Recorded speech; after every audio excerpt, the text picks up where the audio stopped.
ikar har mutanen kuma wani PDP kawai zami.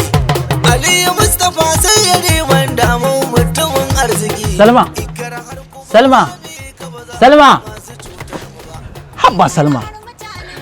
Lafiya ki zo ki zauna sai tagumi kike yi? Babu shugaban nagarin da zai tsaya ya tsaya mana akan rayuwar mu. A haka fa sanadiyar wannan rashin tsaron ne fa iyaye na fa suka mutu fa. Ba asibiti, ba makaranta, rashin lafiya. To albishirin ki Salma. Ba ki da labarin Honorable Mustapha Aliyu Yarima ya fito neman takarar karamar hukumar Ikarar da Kubau. Kare da Kubau? Ba wanda zan zaba, duk yan siyasan nan halin su ɗaya ne, ni ba zan ma yi zaɓen. Haba Salma, ki sani duk rintsi duk wuya akwai nagari.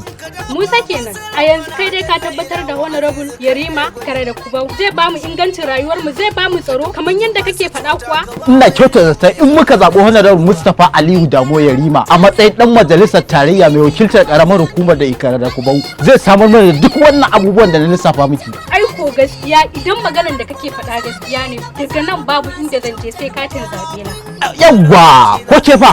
Ina kiran yan uwana maza da mata ku fito ranar zaɓe da katin zaɓen ku. Kwanmu da kwarkwatan mu, mazan mu da matan mu zaɓi Honorable Mustapha Aliyu Damo Yarima mai Allah a matsayin dan majalisar tarayya mai wakiltar karamar hukumar Kubau da Ikara. Dan ya fitar da mu daga cikin damuwan da muke ciki. Allah dan isa ta sabai na Rasul al-Mustafa.